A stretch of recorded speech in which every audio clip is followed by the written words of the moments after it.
L'enfer est un thème qui a toujours suscité curiosité et peur chez beaucoup de personnes. Dans la Bible, il est décrit comme un lieu de tourment éternel, réservé à ceux qui rejettent le salut offert par Dieu. La compréhension de ce concept varie, mais son essence reste un avertissement sérieux sur les conséquences du péché et de la rébellion contre Dieu. Dans cette vidéo, nous allons explorer les descriptions bibliques de l'enfer, analyser sa signification et réfléchir sur les leçons qu'il nous apporte. Je vous invite à vous joindre à nous dans ce voyage pour mieux comprendre ce que la Bible dit vraiment sur le destin éternel de l'âme. Le concept de l'enfer, tel qu'il est abordé dans la Bible, a fait l'objet d'intrigues et de débats pendant de nombreuses générations. Au fond, l'enfer est souvent compris comme un lieu ou un état de punition après la mort. Mais à quoi ressemble vraiment l'enfer? Que nous révèle la Bible à ce sujet? Aujourd'hui, nous allons plonger profondément dans une réflexion sur la vie après la mort, en explorant les enseignements bibliques et en décryptant des mystères qui ont intrigué l'humanité à travers les âges. L'enfer est décrit comme un lieu de feu ardent et de souffrance éternelle. La Bible mentionne fréquemment l'enfer comme un lieu de tourment inextinguible. Dans l'Apocalypse 20:10, nous lisons « Et le diable qui les séduisait fut jeté dans l'étang de feu et de soufre, où sont aussi la bête et le faux prophète.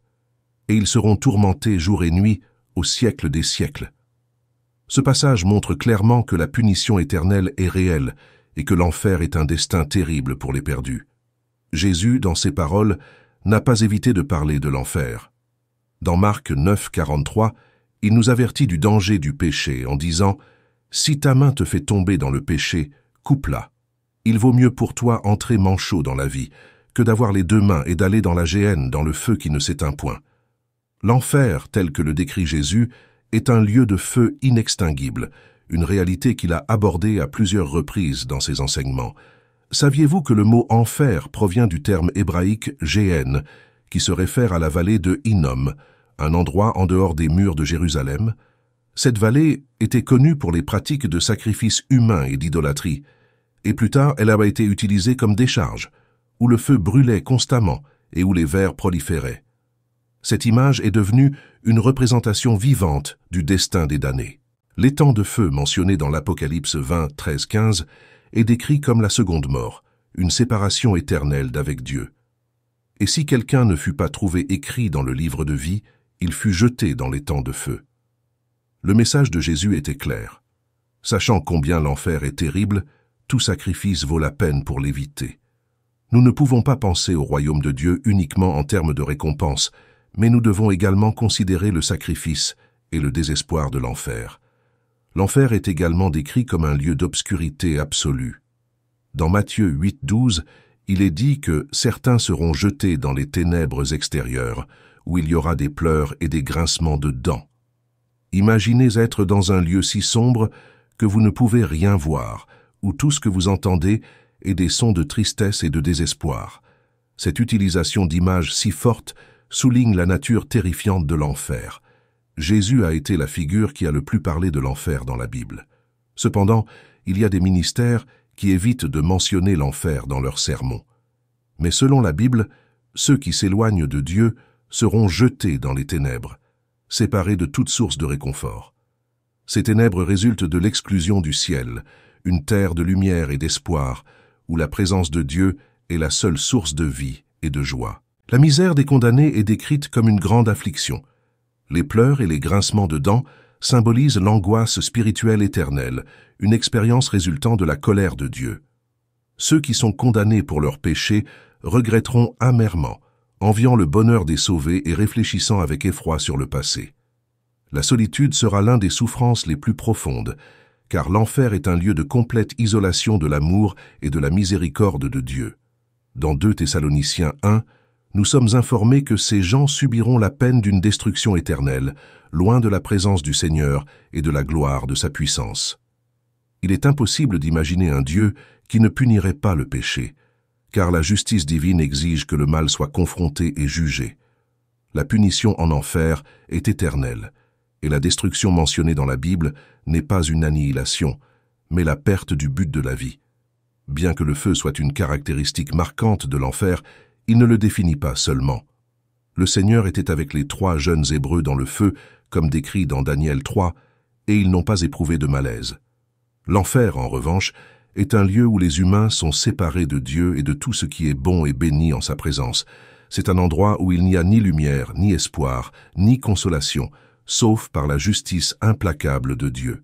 Il n'est pas incorrect pour Dieu d'agir avec justice et d'appliquer la vengeance divine. Le terme « vengeance » dans le grec ancien ne porte pas la connotation d'être vindicatif, mais plutôt d'une administration juste de la justice. Lorsque nous voyons le terme « destruction éternelle », nous ne devons pas penser que le tourment sera bref. Tout comme les bénédictions du ciel sont éternelles, la peine de l'enfer l'est aussi. Certaines personnes croient que les descriptions de l'enfer peuvent être symboliques, utilisées comme des métaphores pour nous aider à comprendre la gravité de la punition. Mais que le feu soit littéral ou que l'obscurité soit symbolique, l'essentiel est que l'enfer est un lieu terrible. Dans l'Ancien Testament, le mot hébreu « Sheol » est souvent traduit par « enfer », se référant au royaume des morts, un lieu d'obscurité pour les méchants. L'origine de l'enfer a intrigué beaucoup de gens. Jésus a expliqué que l'enfer a été créé à l'origine comme un lieu de punition pour le diable et ses anges déchus. Dans Matthieu 25, 41, il a dit « Retirez-vous de moi, maudits, dans le feu éternel qui a été préparé pour le diable et ses anges. » Cependant, les humains y finissent aussi parce qu'ils choisissent de s'aligner sur le diable et ses anges à travers leurs actions et leur rejet de Dieu. L'enfer a été créé comme la punition finale pour les leaders de la grande rébellion, mais le Seigneur permet à d'autres d'être également jugés pour leur choix. La responsabilité donnée par Dieu à l'homme est de choisir son destin éternel, qu'il soit le ciel ou l'enfer. Bien qu'il soit difficile pour certains de comprendre, la chute des anges est une réalité biblique et l'enfer a été créé par Dieu comme un lieu de justice et de jugement. La Bible dit que toutes choses ont été créées par Dieu, y compris l'enfer. Dans Colossiens 1,16, nous lisons que tout a été créé par lui et pour lui, dans les cieux et sur la terre, les visibles et les invisibles, trône, domination, principauté ou puissance, tout a été créé par lui et pour lui. L'enfer est le destin de ceux qui rejettent de Christ, mais la bonne nouvelle est qu'il existe un chemin de salut pour tous ceux qui se confient en Jésus. Un Dieu d'amour enverrait-il quelqu'un en enfer? Jésus nous enseigne que la réponse est oui, mais pas parce que Dieu le souhaite, mais parce que l'homme se condamne à l'enfer par sa propre obstination, son égoïsme et son amour du péché. En refusant le chemin du salut, l'être humain se destine au châtiment éternel, car nous avons tous péché et, en conséquence, méritons la mort. Mais il y a de l'espoir en Christ, qui offre la vie éternelle. L'existence de l'enfer est un témoignage de la gravité du péché et de la justice divine. La Bible nous avertit du destin des méchants et de l'importance de vivre une vie juste. Bien que la localisation exacte de l'enfer ne soit pas révélée, le plus important est de comprendre qu'il est réel et que nous devons tout faire pour l'éviter. La Bible nous encourage à chercher l'amour et la miséricorde de Dieu qui offre un chemin de salut à travers Jésus-Christ. En résumé, la Bible enseigne que l'enfer est réel, mais il est aussi réel que l'espoir d'éviter ce destin par la foi en Jésus. La vie après la mort est un thème central dans les Écritures, et le choix entre le ciel et l'enfer est clair. Christ offre la rédemption et une vie éternelle de joie, mais il revient à chacun de nous de décider quel chemin suivre. En prière, nous pouvons chercher compréhension et clarté sur ces vérités.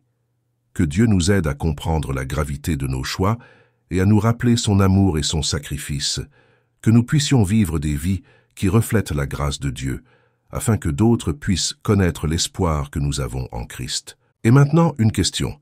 Si vous pouviez poser une question directement à une figure spirituelle ou divine sur la vie après la mort, quelle serait-elle?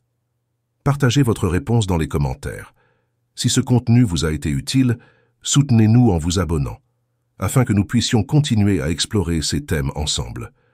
Que la lumière de Dieu illumine votre chemin. Chers amis, il est important de se rappeler que la Bible, dans sa sagesse éternelle, nous guide vers la lumière même dans les moments les plus sombres. La parole de Dieu nous enseigne que son amour est constant, même lorsque nous faisons face à des défis ou que nous sentons que nous sommes seuls. Dans Jean 16, 33, Jésus nous dit « Dans le monde vous aurez des tribulations, Mais prenez courage, j'ai vaincu le monde. Cette promesse nous donne la force d'affronter les tempêtes de la vie avec foi et courage, sachant que nous ne sommes pas seuls. Notre chemin peut être semé d'obstacles, mais il est aussi un chemin de croissance spirituelle et d'apprentissage. Le psalmiste déclare « Quand je marche dans la vallée de l'ombre de la mort, je ne crains aucun mal, car tu es avec moi. » Psaume 23, 4. Cette confiance en Dieu, même dans les moments les plus difficiles, nous rappelle qu'il y a toujours un but plus grand, un plan divin qui dépasse notre compréhension. La foi ne supprime pas les défis, mais elle nous donne la force nécessaire pour les surmonter. La Bible nous invite à choisir le chemin étroit qui mène à la vie, plutôt que le chemin large qui mène à la destruction. Matthieu 7, 13, 14. Ce choix n'est pas facile, mais c'est par lui que nous trouvons la véritable paix et la joie en Christ. En nous tournant vers Dieu, en reconnaissant notre besoin de sa grâce et de sa miséricorde, nous sommes accueillis par son amour inconditionnel. Il nous offre la promesse d'une vie éternelle à ses côtés, un destin de paix et de bonheur incomparable.